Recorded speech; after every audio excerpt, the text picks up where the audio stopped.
الحمد لله رب العالمين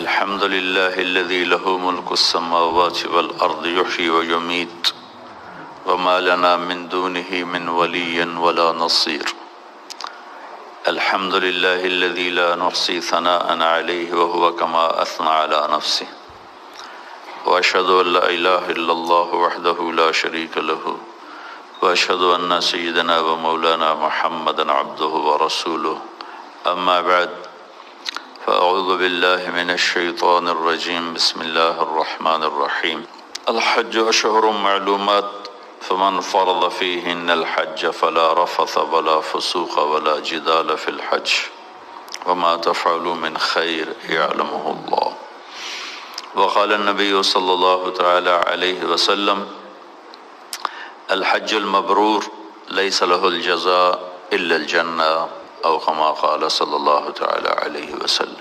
میرے محترم بھائی اور بہنوں، حج آدم علیہ السلام سے شروع ہوا ہے۔ عبادات میں کوئی اجتہاد اور عقل نہیں، جیسے اللہ نے کہا ہے ویسے کرنا ہے۔ نماز اپنی عقل سے ہم معلوم نہیں کر سکتے، روزہ ہے، حج ہے۔ عبادات میں جیسے آسمان والے نے بتایا اور جیسے جناب رسول اللہ صلی اللہ علیہ وسلم نے کر کے دکھلایا، بس ہم نے وہ کرنا ہے۔ باقی چیزوں میں معاملات ہیں، زندگی کی باقی ضروریات ہیں، اس میں زمانے کے لحاظ سے سوچ بچار بھی ہے، تبدیلی بھی ہے، اجتہاد بھی ہے۔ ان عبادت اسے کہتے ہیں جس میں بس جو اللہ نے کہا، جو اس کے نبی نے فرمایا، کر کے دکھایا، ویسے کرنا ہے۔ آدم علیہ السلام سے عبادات کا سلسلہ شروع ہوا ہے۔ نماز بھی تھی، روزہ بھی تھا، حج بھی ہے، زکوٰۃ بھی ہے۔ تو اللہ تعالیٰ نے حج کو فرض قرار دیا، لیکن اس کا فرض ہونا جیسے بیان کیا ہے وہ سب سے جدا ہے۔ نماز کو فرض قرار دیا، ان الصلاۃ کانت علی المؤمنین کتابا موقوتا، ایمان والوں پر نماز فرض ہو گئی۔ اس میں کہیں اللہ کا نام نہیں آیا، فرض اللہ ہی نے کیا ہے۔ اقیموا الصلاۃ وآتوا الزکاۃ، نماز قائم کرو، فرض ہے۔ زکوٰۃ ادا کرو، مال والوں پر زکوٰۃ فرض ہے۔ کتب علیکم الصیام، تم پر روزہ فرض ہے۔ نماز کو فرض کیا۔ ان الصلاۃ کانت علی المؤمنین کتابا موقوتا، اس آیت میں اللہ کا نام نہیں۔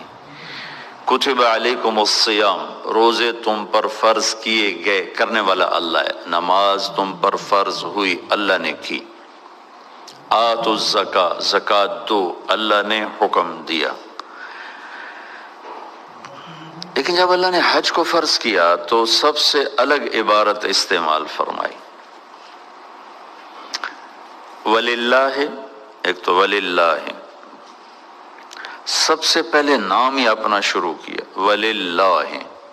کتب علیکم الصیام وللہ، ان الصلاۃ وللہ، اقیموا الصلاۃ اور وللہ، آتوا الزکاۃ وللہ۔ میں نے تقابل کر کے آپ کو بتایا تاکہ آپ کے سامنے ہو کہ دونوں میں فرق ہے بہت بڑا۔ ایک فریضہ ہم پر اللہ تعالیٰ لاگو کرنے والا ہے اور نام ہی اپنا شروع کیا، وللہ۔ اللہ، پہلا نام ہی اللہ کا ہے کہ یہ سب کچھ کس لیے ہے، کہ بھئی اللہ کے لیے ہے۔ ایک دوسرا مطلب کیا ہے، وللہ۔ آپ سب سے پوچھیں گے، آپ بھی بتائیں گے حج کرنے جا رہے ہیں، حج کرنے جا رہے ہیں، لیکن وللہ اللہ کے لفظ سے شروع ہونے میں ایک اشارہ ہے کہ آپ لوگوں سے یوں کہو ہم اللہ کی ملاقات کے لیے جا رہے ہیں۔ اللہ نے بلایا ہے تو ہم ملاقات کے لیے، وللہ، اللہ کے لیے جا رہے ہیں۔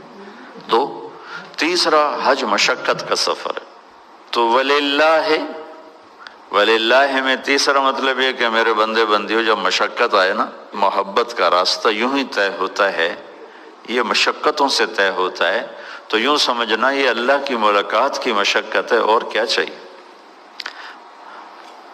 ضرورت مند کسی بڑے صاحب سے ملنے کے لیے گھنٹوں دروازے پر بیٹھے رہتے ہیں، کوئی شکوہ نہیں کرتا۔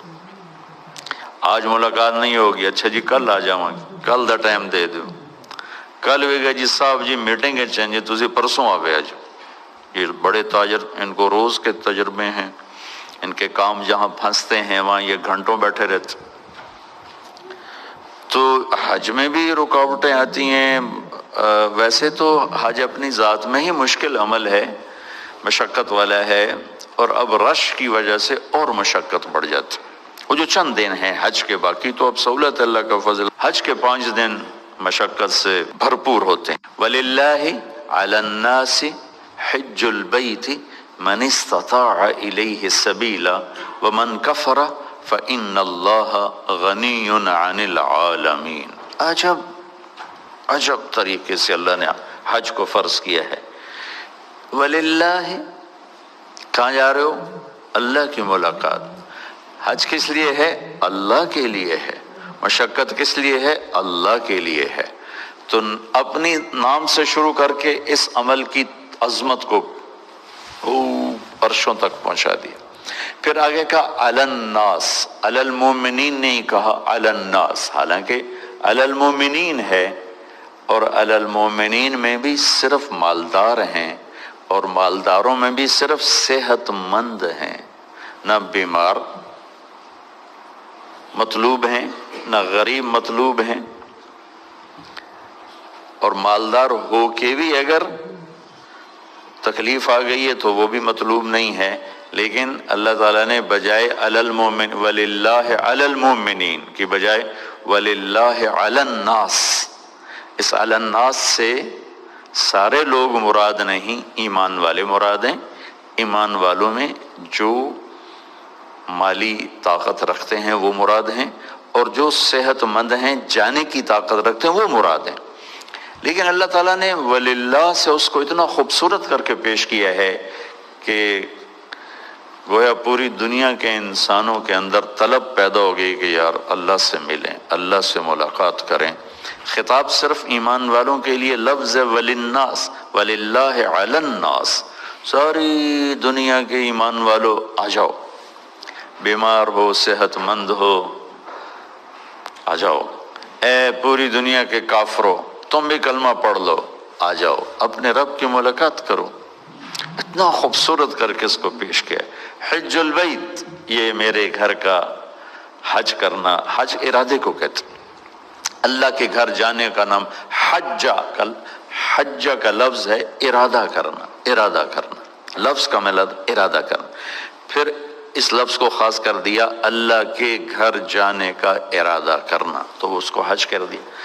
تو یہ اتنی خوبصورت چیز ہے کہ اللہ نے پوری ایک تو آیت کو بہت خوبصورت طریقے سے شروع کیا، پھر پوری دنیا کو مخاطب کیا کہ آ جاؤ ایمان والے، آ جاؤ مرد عورت بوڑھے جوان بھی آ جاؤ، غیر مسلم کلمہ پڑھ کے آ جاؤ، حج البیت۔ ابتدا اس طرح کی ہے، اور انتہا میں پھر اللہ تعالیٰ نے استثناء کر دیا، ٹھیک ہے بھائی سارے نہیں کہہ رہا ہوں، سارے نہیں کہہ رہا ہوں، من استطاع الیہ سبیلا، جو آ سکتا ہے ایمان والا، یہ شرط ہے، اور آنے کی طاقت ہے، صحت بھی ہے پیسہ بھی ہے، وہ ضرور آئے اور میرے گھر کا دیدار کرے، مجھ سے ملاقات کرے۔ آیت کا شروع اتنا خوبصورت ہے، اور اتنی اللہ کی طرف سے اتنا مطالبہ کیا گیا ہے کہ یہ شک پڑ سکتا تھا کہ شاید اللہ نے ساڑی لوڑ پہ گئی، یہ شک پڑ سکتا تھا کہ شاید اللہ کو ضرورت پائے گی، بھائی گھر وے لوگ ہے کوئی آوے۔ تو آگے اللہ نے کہا وَمَنْ كَفَرَ فَإِنَّ اللَّهَ لَغَنِيٌّ عَنِ الْعَالَمِينَ۔ یہاں کفر سے مراد کفر نہیں ہے، فَمَنْ كَفَرَ، جو نہ آئے یعنی پیسہ بھی ہے، صحت بھی ہے، سفر بھی آسان ہے، پھر بھی نہیں آتا ہے تو تمہارے رب کو صرف تمہاری نہیں، عالمین میں سے کسی کی بھی کوئی پرواہ نہیں ہے۔ اس آیت سے پچھلے مضمون کو صاف کیا کہ میں تمہیں محبت کی وجہ سے بلا رہا ہوں، کوئی ضرورت کی وجہ سے نہیں بلا رہا، میری محبت ہے، آؤ میرے گھر آؤ۔ اور ابراہیم علیہ السلام جیسی ہستی کو میزبان کر کے کھڑا کیا ہوئی آیت مجھے ہمیشہ حیران کر دیتی ہے کہ اللہ نے کہا اذن فی الناس بالحج، ابراہیم اعلان کر لوگوں کو کہہ کے آئیں۔ کہا یاتوک رجالا وعلی کل ضامر یاتین من کل فج عمیق۔ قیامت تک کے لیے اللہ تعالیٰ نے ابراہیم علیہ السلام کو حج کرنے والوں کا میزبان بنا دیا ہے کہ تو میزبان ہو، یا تو کا تیرے پاس آئیں گے، تم میری طرف سے میزبان۔ جیسے صدر کو ملنے جاؤ تو جاتے ملاقات نہیں ہوتی، پہلے اس کے پرنسپل سیکرٹری سے ملاقات ہوتی ہے، پھر وہ آپ کو بٹھاتا ہے، پھر وہ ارینج کرتا ہے، پھر آپ کو لے کے جاتا ہے۔ تو اللہ تعالیٰ نے جد الانبیاء 4000 نبیوں کے باپ 4000 نبیوں کے باپ ابراہیم علیہ السلام سے کہا تو اعلان کر کہ لوگ میرے گھر آئیں، یا تو میرا پرنسپل سیکرٹری بن کے ان کا استقبال کرے گا، اور طاہر بیت للطائفین والعاکفین والرکع السجود، اور تو اور تیرا بیٹا اسماعیل دونوں مل کر میرے معزز مہمان آ رہے ہیں، میرے گھر کو صاف کرنا۔ عام لوگ تو روز ہی ملنے جلنے آتے رہتے ہیں تو ہم کو خاص خیال نہیں کرتے، جب کوئی خاص مہمان آنے والا ہوتا ہے تو سارے گھر کی صفائی ہو رہی ہوتی ہے، ہر چیز کی جھاڑ پھونک ہو رہی ہوتی ہے کہ بھائی آ رہے ہیں جناب آ رہے ہیں۔ جب کوئی خاص مہمان آنے والا ہوتا ہے تو ڈیکوریشن کی جاتی ہے، جیسے آپ لوگ آ رہے تھے تو آپ کے لیے ہوٹل والوں نے ڈیکوریشن کی ہے۔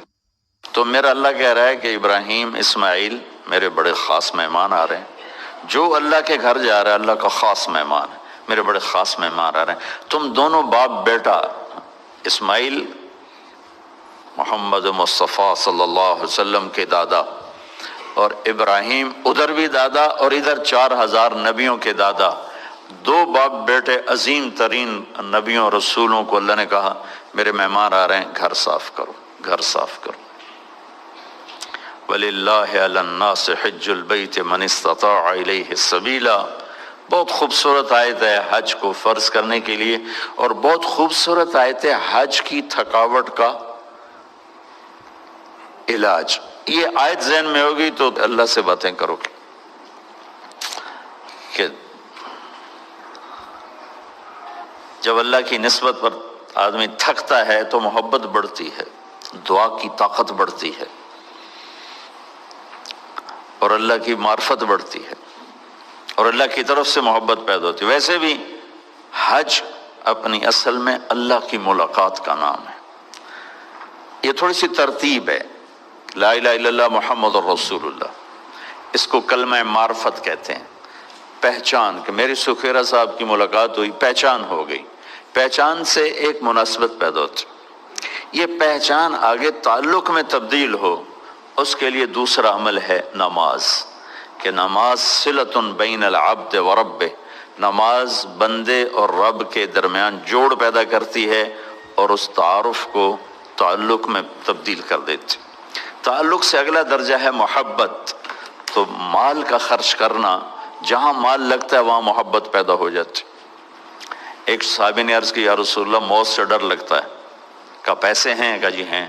کہا خرچ کر دے، کہ جہاں آدمی مال لگاتا ہے وہاں دل بھی لگ جاتا ہے، وہاں دل بھی لگ جاتا ہے۔ تو زکوٰۃ کیا کرتی ہے؟ وہ اس نماز والے تعلق کو محبت میں بدلتی ہے۔ محبت سے اگلا درجہ عشق، محبت تقسیم ہو جاتی ہے، عشق تقسیم نہیں ہوتا۔ محبت بچے سے بھی ہے، بیوی سے بھی ہے، ماں سے بھی ہے، باپ سے بھی ہے، بھائیوں سے بھی ہے، دوستوں سے بھی ہے، لیکن عشق ہوتا ہے جب ایسا کسی ایک سے تعلق کے پھر سب سے کاٹ کے رکھ دے۔ یہ جو آکاس بیل نہیں ہوتی، وہ پیلی سی بیل جو درختوں پہ چڑھ جاتی، اس کو عربی میں عشقہ کہتے ہیں، عشقہ، عشقہ عشق سے ہے۔ عشقہ کا کیا مطلب ہے؟ کہ درخت اس پہ عاشق ہوتا ہے اور ہر شے اسی کو کھلاتا رہتا ہے، کھلاتے کھلاتے کھلاتے، خود ہرا بھرا تھا لیکن سوکھ کے ایندھن بن جاتا ہے پر اپنی عشق سے باز نہیں آتا، جان کی بازی ہار جاتا ہے، عشق سے باز نہیں آتا، اس لیے اس بیل کو عربی میں عشقہ کہتے ہیں۔ تو مقام عشق ہوتا ہے کہ جب آدمی ایک چیز میں فنا ہو جائے تو روزہ، بھوک اور پیاس اس محبت کو عشق میں بدلتا ہے۔ پھر عشق وصال کے بغیر اس کی آگ ٹھنڈی نہیں ہوتی، دیدار اور وصال کے بغیر آتش عشق سرد نہیں ہوتی۔ تو پھر اس کے ساتھ حج کو جوڑا گیا کہ اب عاشق بن کے آؤ اور اپنے رب کے دیدار کو آؤ۔ لہٰذا عاشق بن کے آنا ہے تو پھر عاشقانہ لباس پہن کر آؤ، اور پگڑی اتارو، ٹوپی اتارو، کرتا اتارو، بڑے قیمتی کپڑے اتارو، آپ صرف 2 چادریں پہن کے آؤ اور دیوانہ بن کے آؤ۔ عاشق ہوتے ہی دیوانے ہیں، تو دیوانہ بن کے آؤ، جیسے دیوانے آتے ہیں ایسے تم بھی دیوانے بن کر آؤ، عقل مند بن کر نہ آؤ بلکہ مجنوں بن کر آؤ۔ ساری مسجدوں میں کہا آہستہ بات کرو، اللہ سے زور سے مت بولو، ادعوا ربکم تضرعا وخفیا، آہستہ آہستہ اللہ سے باتیں کرو، لیکن جب اللہ کے گھر کے قریب پہنچو تو چیخو لبیک اللہم لبیک، چیخ پکار کے، العج والفج۔ میرے نبی نے فرمایا بہترین حج کیا ہے؟ زور سے لبیک کہنا اور خون بہانا، قربانی کرنا۔ تو سارا دیوانوں والا نقشہ قائم کروایا، سارا دیوانوں کا، خوشبو نہیں لگا سکتے، بیوی سے کوئی محبت کا بول نہیں بول سکتے، کنگھی نہیں کر سکتے، نہاتے ہوئے صابن نہیں لگا سکتے، ناخن نہیں کاٹ سکتے، سر کے بال نہیں کاٹ سکتے، سر میں جوئیں پڑ جائیں جوئیں نہیں مار سکتے۔ ہمیں تو اب مسئلہ نہیں ہے نا کہ ہم تو 4 گھنٹے میں پہنچ جاتے ہیں، وہ جو احرام باندھ کے چلتے تھے 2 ہفتے میں پہنچتے تھے، تو ان کے سر میں ان کے لمبے لمبے بال رکھے جاتے تھے، اس زمانے میں جوئیں پڑ جاتی ہیں کہ جوؤں کو نہیں مار سکتے، کھٹمل چڑھ جائے نہیں مار سکتے، کس لیے کہ بس دیوانے بن کر آؤ اور چیختے چلاتے ہوئے لبیک اللہم لبیک۔ لبیک کا مطلب یہ ہے کہ یا اللہ ساری زندگی بغاوت کی، آج صلح کرنے آیا ہوں، یہ ہے لبیک کا مطلب، کہ پہلے اپنی مان کے چلتا تھا، اب تیری ماننے آیا ہوں۔ ساری زندگی اپنے نفس کی غلامی کی، شیطان کی غلامی کی، لبیک اللہم لبیک، میں حاضر ہو گیا ہوں، اب تیری میری صلح ہے، میرے پچھلے معاف کر دے۔ اس لیے میرے نبی نے کہا کہ آدمی جب حج کرتا ہے تو پھر وہ یوں نکلتا ہے باہر جیسے ماں کے پیٹ سے آج نکلا۔ حج کی رعایت کرتے جو حج کر لیتا ہے تو سفر مبارک ہے، تھوڑی مشقت کا سفر ہے۔ اللہ کے اس فرمان کو، میری اس بات کو یاد رکھ، وَلِلَّهِ عَلَى النَّاسِ حِجُّ الْبَيْتِ مَنِ اسْتَطَاعَ إِلَيْهِ السَّبِيلَ۔ اللہ کی ملاقات ہے، اللہ بلا رہے ہیں۔ اب اس کے ساتھ چند ایک باتیں ہیں وضاحت کرنے کی۔ ہمارے ماحول میں ایک بات چلتی ہے کہ ہر سال حج کرتے ہیں، پیسہ ضائع کرتے ہیں، یہ پیسہ غریبوں کو دے دیں، کسی کی شادی کرا دیں۔ اللہ کے نبی نے تو ایک ہی حج کیا تھا، اس حد تک تو یہ بات ٹھیک ہے، اللہ کے نبی نے ایک ہی حج کیا تھا، لیکن کیا ہر سال حج کرنا ناپسندیدہ چیز ہے؟ اللہ کے گھر جانا ناپسندیدہ چیز ہے؟ تو اللہ کے محبوب صلی اللہ تعالی علیہ وسلم نے اعلان نبوت سے پہلے ہر سال حج فرمایا، چونکہ مکے کا کوئی انسان ایسا نہیں تھا جو حج نہ کرتا ہو، اور خاص طور پر قریشی ہو، مکے میں ہو، یہ ناممکن تھا کہ وہ حج نہ کرے۔ ہاں کہیں سفر میں گیا ہوا تو الگ بات ہے۔ تو اعلان نبوت سے پہلے کوئی سال خالی نہیں جس میں آپ نے حج نہ کیا ہو، اور اعلان نبوت کے بعد کوئی سال خالی نہیں جس میں آپ نے حج نہ کیا ہو۔ اگر یہ حج وہ شریعت والا حج نہیں ہے، لیکن سنت ابراہیمی میں جو حج چلا آ رہا تھا اس میں بہت سی خرافات تھیں، ہمارے نبی وہ خرافات سے پاک تھے۔ آپ نے ہر سال حج فرمایا، ہر سال۔ خود ایک حج اس لیے کیا کہ 8 ہجری میں مکہ فتح ہوا، 8 میں جا کر حج فرض ہوا ہے، 8 ہجری میں مکہ فتح ہوا، آپ نے حج نہیں فرمایا چونکہ حج کی تاریخ میں نہیں آ رہا تھا۔ دوسری تاریخوں میں آ رہا تھا۔ عرب جو تھے وہ 10 دن بڑھا دیتے تھے سال میں، جس کی وجہ سے پورا کیلنڈر چاند کا گڑبڑ ہو جاتا تھا۔ 33 سال کے بعد جا کر تاریخیں خود اپنے اصل ٹائم پر آتی تھیں۔ تو جب آپ نے 8 ہجری میں مکہ فتح فرمایا تو حج 9 کی بجائے 29 کو آ رہا تھا، تو آپ نے حج نہیں فرمایا۔ پھر 9 ہجری میں آپ اسلامی حکومت پوری طرح قائم ہو چکی ہے، تو آپ نے 300 آدمیوں کا قافلہ دے کر صدیق اکبر کو اپنا نائب بنا کر حج کے لیے بھیجا، خود حج نہیں فرمایا چونکہ حج 19 کو آ رہا تھا۔ اور میں قربان جاؤں اپنے نبی پر کہ کس طرح آپ نے تدریجاً اس چیز کو موڑا، عبادت تک پہ صبر فرمایا۔ عبادت میں بھی جلد بازی نہیں، جو فرض ہے، تدریج اور تربیت، اس کے بغیر جو بھی قدم اٹھایا جائے گا، چاہے دنیا کا چاہے دین کا، وہ ناکام ہو جائے گا۔ تدریج اور تربیت، ان دو کے بغیر کوئی بھی قدم دین کا اٹھائیں یا دنیا کا اٹھائیں، ناکام ہو جائے گا۔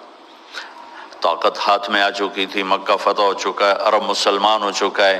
اگر آپ نافذ کر دیتے کہ بس یہ حج غلط ہے، شریعت قائم ہو چکی ہے، حج اپنی اصل تاریخ میں ہوگا، نہیں کیا کہ شاید کہیں عرب بپھر نہ جائیں، شاید کا سوال تھا۔ 2 سال حج غلط تاریخوں میں ہوا، خاموش۔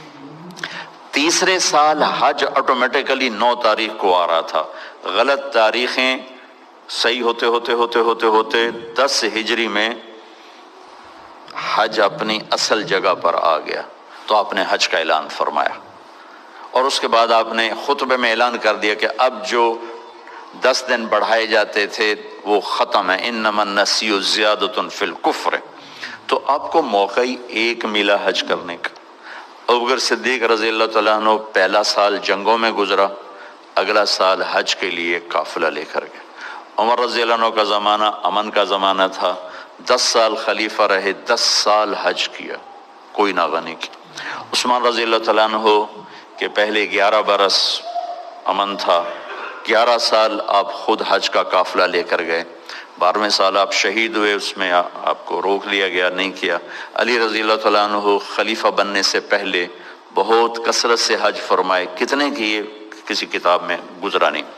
خلافت آئی تو جنگوں کا زمانہ آ گیا اور آپ کی زندگی انتہائی دکھ درد بھری داستان ہے، اپنوں سے بھی بے وفائیاں دیکھیں، غیروں سے بھی، تو وہ حج کرنے کا موقع نہیں ملا۔ حسن رضی اللہ تعالیٰ عنہ نے مدینہ سے مکہ 20 حج پیدل کیے، 20 حج پیدل کیے، کہ مجھے شرم آتی ہے، میں اللہ کی بارگاہ میں حاضر ہوں اور میں کبھی ایک دفعہ بھی اس کے گھر پیدل نہ گیا ہوں، کہ مجھے اس بات سے شرم آتی ہے، تو 20 حج پیدل کیے۔ تو کوئی اگر کسی کو اللہ توفیق دیتا ہے اور وہ جاتا ہے تو اس پہ یہ اعتراض نہیں کرنا چاہیے کہ یہ تو پیسہ ضائع ہو رہا ہے، یہ تو ایم ہی جا رہے ہیں۔ صدر پاکستان آپ کو ہر مہینے بلائے، جاؤ گے کہ نہیں جاؤ گے؟ نال فوٹو چھکا کے ہوئے گا کہ میرا ہاتھ لگا ہے صدر صاحب دے نال، اس اپنے ڈرائنگ روم میں سجاؤ گے۔ اگر اللہ تعالیٰ کسی کو ہر سال بلاتا ہے تو اس کے لیے سعادت کی بات ہے، اعتراض کی چیز نہیں ہے کہ اس سے یہ کر دو، اس سے وہ کرو۔ حج پہ خرچ کتنا تھا؟ 2-4 لاکھ، 5 لاکھ، 6 لاکھ، اس سے کتنے کو منصوبے قائم ہو سکتے ہیں۔ اور پھر جو یہاں خرچ کر رہا ہے وہ اللہ کے فضل سے یقیناً اور جگہ بھی خرچ کرتا ہوگا، یہ نہیں کہ کسی اور جگہ خرچ نہیں کرتا، وہ اس نے کوئی اشتہار تو نہیں دینا کہ دیکھو بھائی میں یہ خرچ کر رہا ہوں۔ تو یہ ہمارے ملک میں تھوڑا سا اس بارے میں بعض حلقوں میں ایک نادانی پائی جاتی ہے کہ حج جیسے عظیم عمل کو اللہ کے نبی نے کوئی نہیں کیا، یہ جانا ایسے پیسہ ضائع کرنا ہے، ایسا نہیں کہنا چاہیے۔ اللہ جتنی دفعہ لے عمرے پہ، تابعوا بین الحج والعمرہ، ایک حدیث بھی یاد آ گئی، آپ نے فرمایا حج اور عمرہ آگے پیچھے کرو، حج اور عمرہ آگے پیچھے کرو۔ کیا ہوگا جی؟ ینفیان الفقر والنفاق، یہ 2 چیزیں تم سے دور کر دیں گے، ایک تمہاری منافقت ختم کر دیں گے، ایک تمہارے فقر کو ختم کر دیں گے، تمہارے نفاق کو ختم کر دیں گے۔ لیکن نبی نے فرمایا کہ جس کو اللہ نے رزق دیا، کشادگی دی، اور 5 سال تک وہ اللہ کے گھر نہ گیا تو اس نے اللہ تعالیٰ سے بے وفائی کی۔ اسباب بھی ہیں، طاقت بھی ہے، جا بھی سکتا ہے، پھر نہیں جا رہا ہے تو اس نے اللہ تعالیٰ کے ساتھ بے وفائی کی ہے۔ تو یہ اللہ کی توفیق ہے، جس کو اللہ بلائے تو اسے ضرور جانا چاہیے۔ اور پھر اپنے غریبوں پر بھی خرچ کرے، ناداروں پر بھی خرچ کرے، سب پر خرچ کرے، لیکن اس کو اس کے ساتھ جوڑ بٹھانا یہ بہت نادانی کی بات ہے۔ اللہ کے گھر کی حاضری نبیوں کی تمنا، ہر نبی نے اللہ کے گھر کا دیدار کیا۔ آدم علیہ السلام نے سینکڑوں حج کیے بیت اللہ، ہندوستان سے چلتے تھے اور بیت اللہ تک پیدل جاتے تھے اور جا کر اپنے حج فرمائے، یہاں تک کہ وہیں ان کا انتقال ہوا، وہیں کہیں ان کی قبر ہے، حرم کی حدود کے اندر ہی کہیں قبر ہے، اماں کی بھی وہیں اور آدم علیہ السلام کی بھی وہیں قبر ہے بعض اقوال کے مطابق۔ تو جس کو اللہ لے جائے وہ اسے اپنی سعادت سمجھے، اسے اپنی خوش بختی سمجھے۔ پھر حج کو اس کے ساتھ نہیں جوڑنا چاہیے کہ جو حج کر کے ہم دن تے چھریاں اور وڈیاں کر لیں دن، تو باقیوں کے ہاتھ میں کون سے چھوٹی چھری، سارے بازار میں بڑے کاپے لے کے لوگ بیٹھے، جس نے حج کیا اس میں کوئی شک نہیں کہ حج کرنے والا حج نہ کرنے والا جب دکان پہ ہوتے ہیں تو دونوں کے پاس دوری تار کا خنجر ہوتا ہے۔ کوئی ہوتا ہے جو اللہ سے ڈرتا ہے اور اپنی تجارت کو اپنی آخرت کا سبب بناتا ہے، ورنہ مجھے یہ دکھ درد اور گلہ ہے، اس میں حج کا کوئی مسئلہ نہیں، اس میں انسان بگڑا ہوا ہے۔ یا تو حج نہ کرنے والے سارے بہت بڑے دیانتدار ہوتے، ترازو ٹھیک ہوتے تو پھر کو حج کو گلہ دیتا، لیکن یہاں تو حج کرنے والا غیر حج کرنے والا، میرا سارا بازار ہی جھوٹ پہ چلا گیا ہے، بددیانتی پہ ہے، انتہا درجے کے ظلم و ستم پر ہے، تو اس میں نماز کو دوش دینا یا حج کو دوش دینا، دیکھو جی نماز پڑھ کے یہ کر رہے ہیں، داڑھی رکھ کے یہ کر رہے ہیں، حج کر کے یہ کر رہے ہیں، تو اگر کوئی آدمی حج نہیں کیا ہوا تو اس کے لیے بھی تو بددیانتی اجازت تو نہیں۔ کوئی شیو کراتا ہے تو اس کے لیے جھوٹ بولنا جائز تو نہیں ہوگا۔ ایک میرے دوست نے شیو کرا دی، میں نے کہا شیو کیوں کرائی؟ کہا جی سارا دن جھوٹ بولنا پڑتا تھا، تو میں نے کہا اب تو 2 گناہ ہو گئے، پہلے 1 کرتے تھے اب 2 ہو گئے۔ وہ اللہ کے بندے 1 سے تو معافی ملی ہوئی تھی، اب 2 اکٹھے کر لی۔ اور جھوٹ بولنے کا تعلق داڑھی سے تھوڑا ہے، داڑھی ہے تو سچ بولو، داڑھی نہیں تو جھوٹ بولو، اس کا تعلق تو کلمے سے ہے۔ کلمہ پڑھنے کے بعد جھوٹ بولتے ہوئے شرم آنی چاہیے۔ ایک آدمی کہتا ہے جی داڑھی رکھ کے گناہ کریں تو بڑے شرم کی بات ہے، میں کہتا ہوں کلمہ پڑھ کے گناہ کرو تو شرم کی بات ہے۔ گناہ اور ثواب، جزا اور سزا، حلال اور حرام کا تعلق پگڑی سے نہیں، نماز سے نہیں، روزے سے نہیں، حج سے نہیں، داڑھی سے نہیں، کلمے سے ہے۔ کلمہ ایک ایگریمنٹ ہے کہ یا اللہ تیری مان کے چلوں گا، تیرے نبی کے طریقوں پر چلوں گا، پھر میں انسان ہوں، کوئی خطا وطا ہو جائے تو معافی مانگوں گا، استغفار کروں گا۔ تو کسی کی برائی کی وجہ سے اس کی نیکی کو نہیں اچھالنا چاہیے۔ لو جی ان حجاں دا کی فائدہ، ان نمازاں دا کی فائدہ؟ میرا اللہ کہتا ہے فَمَن يَعْمَلْ مِثْقَالَ ذَرَّةٍ خَيْرًا يَرَهُ وَمَن يَعْمَلْ مِثْقَالَ ذَرَّةٍ شَرًّا يَرَهُ۔ میرے بندو ایک رائی کے برابر اچھائی کرو گے میں اس کی جزا دے دوں گا، برائی کرو گے میں اس کی سزا دے دوں گا، اور سزا میں کہتا ہے پھر جس کو چاہے معاف کر دوں، لیکن تمہاری نیکی ان اللہ لا یضیع اجر المحسنین، تمہاری نیکی میں ضائع نہیں کروں گا۔ ہاں بعض گناہ ایسے ہیں جو نیکیاں اڑا کے لے جاتے ہیں، کوئی شک نہیں۔ ظلم ایک ایسا گناہ ہے جو نیکیاں اڑا کے لے جاتا ہے، اور بہت سے ایسے گناہ ہیں جو نیکیاں اڑا کے لے جاتے ہیں۔ حرام کا لقمہ ایک ایسا گناہ ہے جو نیکیاں اڑا کے لے جاتا ہے، لیکن اتنا پھر بھی ضرور ہوتا ہے کہ عمل نہ کرنے کی جو پکڑ تھی وہ نہیں ہو۔ ایک آدمی نے ساری زندگی سود کھایا لیکن نماز نہیں چھوڑی، تو اس کو نماز نہ پڑھنے کا عذاب کبھی نہیں ہوگا۔ نماز پر جو کچھ ملنے والا ہے وہ تو نہیں ملے گا، لیکن نماز نہ پڑھنے کی پکڑ نہیں ہوگی، نہیں ہوگی۔ حج کیا حرام پیسے سے کیا، اللہ کے نبی نے کہا ہے اس کا اللہ آسمان سے کہتا لا لبیک ولا سعدیک، لیکن حج نہ کرنے کا عذاب نہیں ہوگا، حج نہ کرنے کا عذاب نہیں ہوگا۔ حرام پیسے سے روزہ رکھا اور افطار کیا، روزے کی حاضری لگ گئی، اجر نہیں ملے گا، حاضری لگ گئی، نماز کی حاضری لگ گئی، حج کی حاضری لگ گئی، یہ اللہ کی شان کریمی ہے۔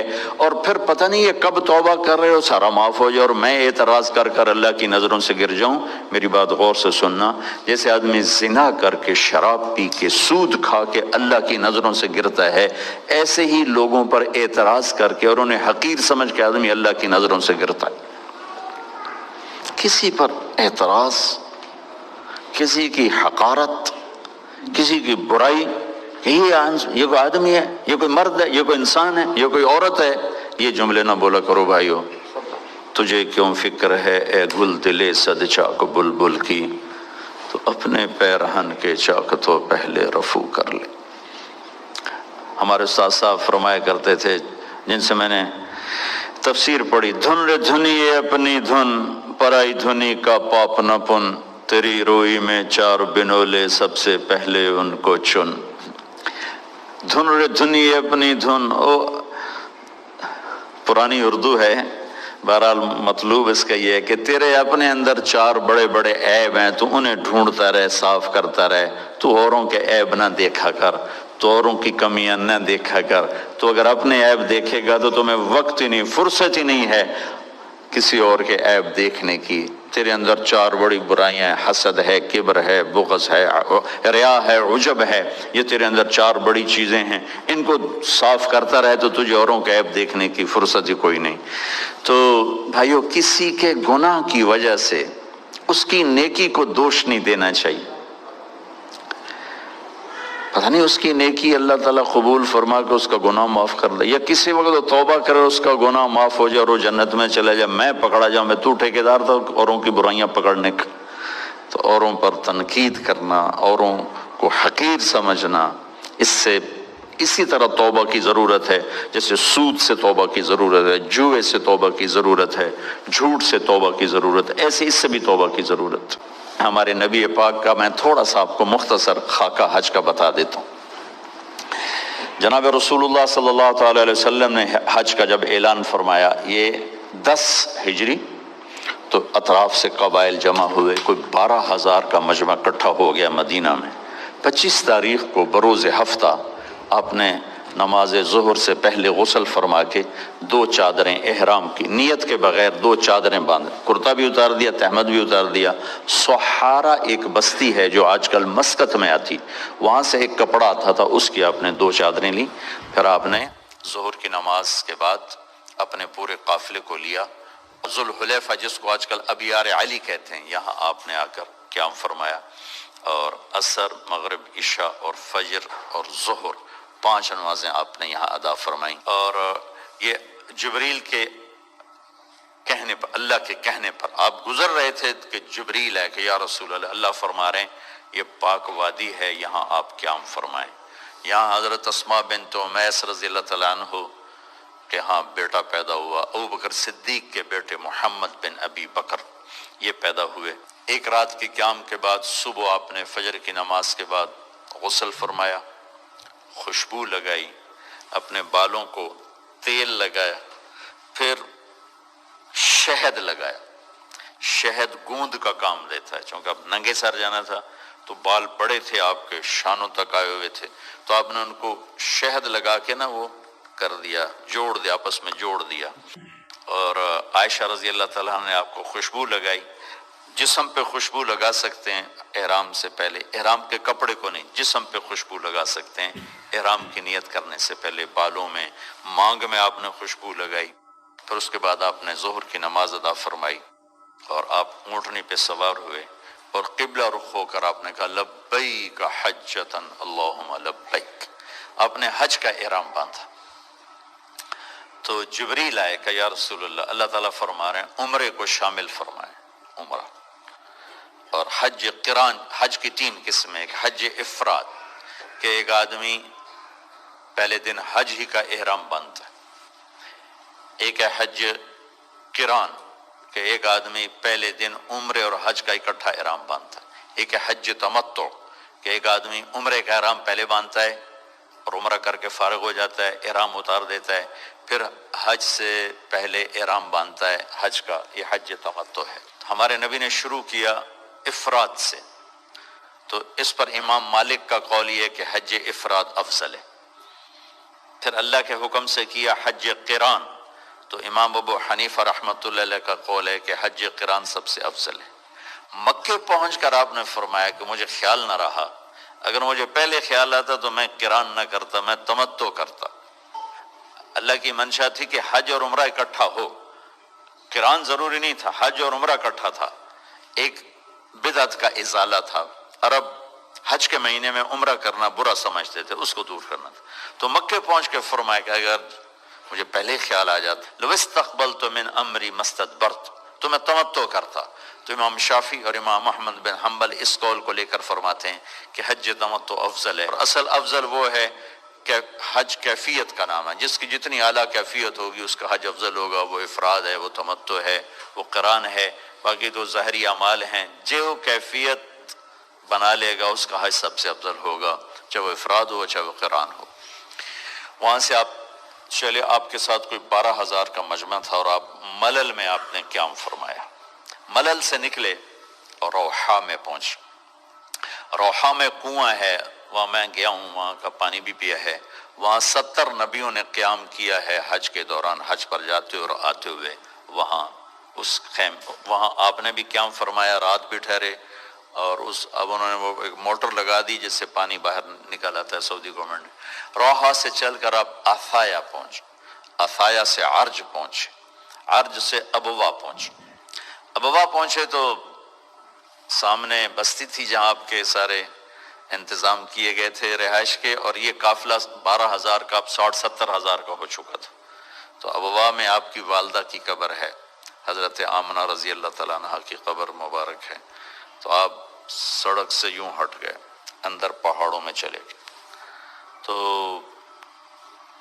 اکثر مجمع تو نیا تھا، انہیں نہیں سمجھ میں آیا کہ اللہ کے نبی اندر کہاں جا رہے ہیں۔ چند ایک کو پتا تھا کہ آپ کہاں جا رہے ہیں، تو آپ چلتے چلتے چلتے چلتے چلتے ایک جگہ اپنے اونٹنی کو بٹھایا۔ کوئی وہ 70-80 فٹ اونچا پہاڑ ہے۔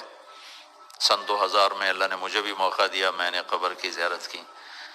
تو وہاں سے آپ اوپر چڑھے، یہ اپریل کا مہینہ تھا، اور ماں کی قبر کے سرانے تشریف لائے، اور یوں آپ نے گھٹنے اٹھائے اور ہاتھ یہاں رکھے اور سر یہاں دیا۔ یہ پوزیشن بنائی جیسے چھوٹے بچے بنا تھے، اور پھر جوں سرہانے بیٹھ کے رونا شروع کیا۔ گھنٹوں گزر گئے، اٹھنے کا نام نہیں لیا۔ صدمہ تو چند دنوں بعد بھول جاتا۔ میں اب اپنی ماں کے یاد میں رونا بھی چاہوں تو رونا نہیں آتا، اپنے باپ کی یاد میں رونا بھی چاہوں تو رونا نہیں آتا۔ اور میرے نبی کو 57 برس گزر چکے تھے ماں کے گئے ہوئے۔ 6 برس کی عمر تھی جب آپ یہاں سے گزر رہے تھے۔ والد کی وفات کے بعد حضرت آمنہ گئی نہیں تھی مدینہ، تو ہمارے نبی 6 برس کے ہوئے تو انہوں نے حضرت عبد المطلب سے اجازت لی کہ میں خامد کی قبر پہ جانا چاہتا ہوں، تو انہیں اجازت دے دی۔ تو یہ ماں بیٹا اور ایک خادمہ ام ایمن، یہ 3 افراد کا قافلہ مدینے پہنچا۔ 1 مہینہ آپ نے وہاں قیام کیا، وادی عقیق میں، وہیں آپ نے 6 برس کی عمر میں تیرنا بھی سیکھا۔ وہاں سے یہ واپس آ رہے ہیں، ابوا کے قریب پہنچے ہیں۔ ابوا بستی وہاں سے 10 میل دور ہے میرے خیال کے مطابق، جو میں نے کیلکولیٹ کیا۔ تو وہاں اچانک موت کا وار ہوا ہے، جسے مجھے لگتا ہے جیسے ہارٹ اٹیک ہوا ہوگا، ہارٹ اٹیک ہوا، اچانک موت کا وار ہوا۔ اور وہ جیسے اللہ نے کروڑوں اربوں سال پہلی وہ جگہ طے کر رکھی تھی، وہ اوپر پہاڑ، ایسے سارے پہاڑ تو یوں ہیں، لیکن وہ پہاڑ اوپر جا کے ایسے فلیٹ ہے، جیسے چوکور ایک فرش بنا ہوا تھا۔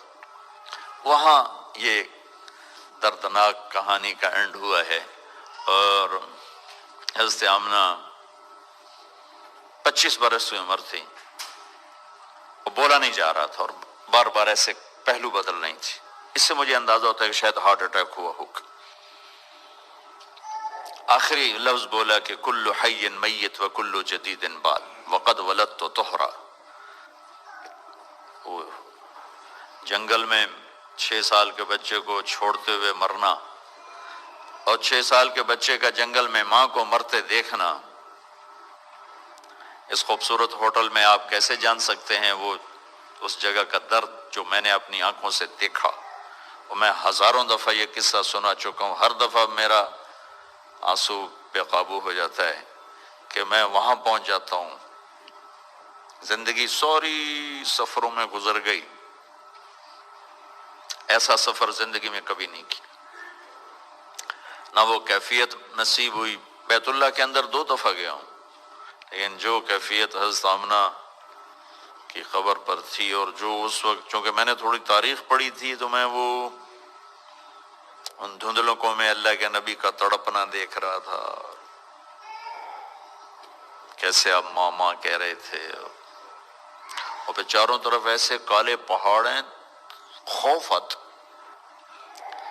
1400 سال پہلے وہاں کیا ہوگا، میں تو سن 2000 میں گیا تھا تو خوف آتا تھا، کسی گائیڈ کے بغیر آپ جا بھی نہیں سکتے۔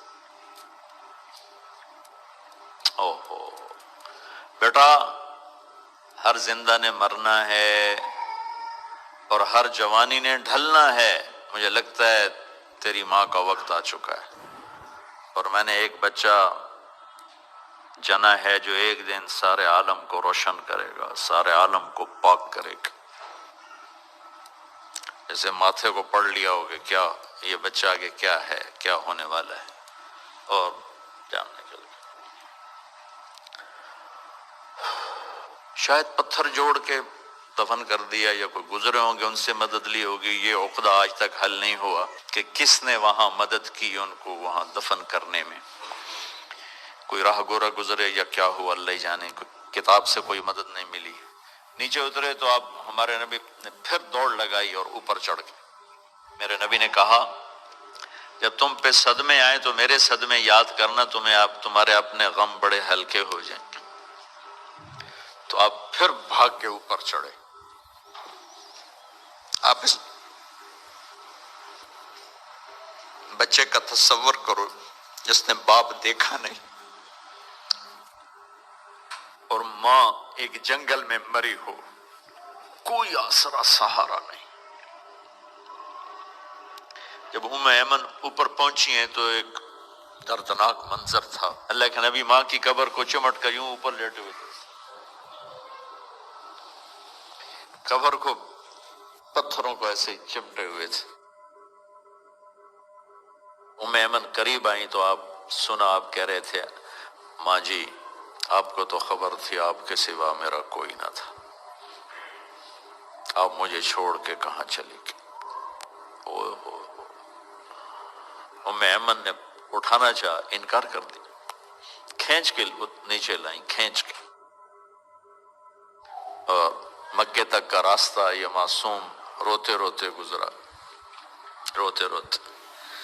تو وہ 57 سال پرانا درد ابھی زخم بھرا نہیں۔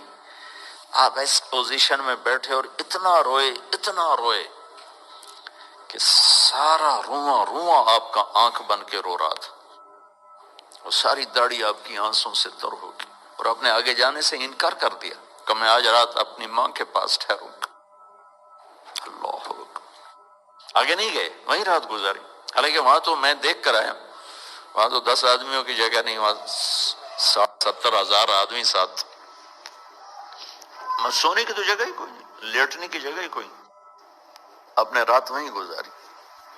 ایک دفعہ اس تمنا کا آپ نے یہاں نہیں، ایک اور موقع کہ اگر میری ماں زندہ ہوتی تو تم لوگ دیکھتے میں اس کی کیسی خدمت کرتا۔ میں عشاء کی نماز کے مصلی پر ہوتا اور میں سورۃ فاتحہ شروع کر چکا تھا، فرض نماز، اور مسجد میں باجماعت نماز، اور میں سورۃ فاتحہ پڑھ رہا ہوتا، اور ادھر سے آواز آتی بیٹا محمد، تو میں نماز توڑ کے کہتا لبیک ماں جی، میں حاضر ہوں ماں جی۔ وہ رات آپ نے وہاں گزاری، کیا رات تھی۔ اب وہاں سے چلے تو آپ عصفان پہنچے۔ عصفان تھے تو آپ نے کہا ابوبکر یہ کون سی جگہ ہے؟ کہا جی عصفان۔ کہا میں دیکھ رہا ہوں ہود اور صالح علیہ السلام گزر رہے ہیں اس وادی سے، لبیک کہتے ہوئے حج کو جا رہے ہیں۔ عصفان سے آپ مرہ الزہران پہنچے، پھر وہاں سے آپ صرف پہنچے۔ صرف میں حضرت عائشہ رضی اللہ عنہا خیمے میں رو رہی تھیں۔ آپ نے فرمایا کیا ہوا؟ لعلک نفستی، لگتا ہے تجھے عورتوں والا عذر پیش آ گیا کیا؟ جی ہاں۔ تو کوئی نہیں، رو نہیں، اب تو عمرہ نہیں کرو گی، بس حج کرو گی۔ پھر وہاں سے آپ تنعیم پہنچے۔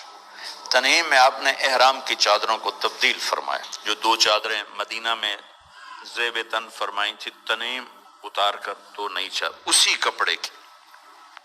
پھر مکہ کے ٹاپ سے آپ انٹر ہوئے اور پیر زی طوا کے کنویں پر آ کر آپ نے قیام فرمایا۔ یہ ہے اتوار کی رات، 25 کو چلے اور 4 کی رات کو، یہ مہینہ 29 کا تھا، تو 4 کی رات کو آپ مکے پہنچ گئے۔ اور اتوار کو صبح آپ نے غسل کیا، خالی پانی بہایا اور عمرہ کے لیے تشریف لے گئے، تو صفا مروہ کی طرف سے آپ پہنچے۔ بابو بنی شیبہ کے سامنے آپ نے اونٹنی کو بٹھایا، تو بنو ہاشم خاندان کے بچے آ گئے، ان سب کو آپ ملے، کئیوں کو اونٹنی پہ بٹھا لیا، کئیوں کو پیار کیا، گلے لگایا، پھر ان سب سے ہو کر بابو بنی شیبہ، یہ بابو بنی عبد مناف تھا، آپ کے خاندان کا دروازہ تھا، اس سے آپ انٹر ہوئے، اور جب آپ فارغ ہوئے تو بابو بنی مخزوم سے آپ باہر نکلے۔ آپ نے جاتے ہی حجر اسود کا بوسہ لیا، پھر سجدہ کیا، پھر بوسہ لیا، پھر سجدہ کیا، پھر بوسہ لیا، پھر سجدہ کیا، پھر آپ رونے لگے، بہت روئے۔ اس کے بعد آپ طواف شروع فرمایا۔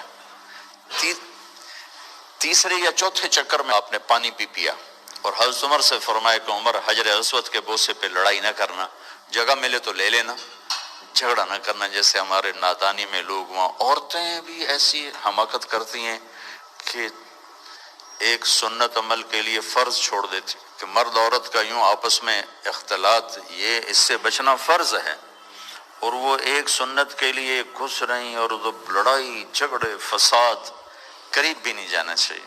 اللہ کے نبی نے استلام کیا، جب رش ہو گیا تو آپ کے پاس ایک لکڑی تھی، وہ دور سے یوں لکڑی کو لگا کر اور اس کا بوسہ لے لے۔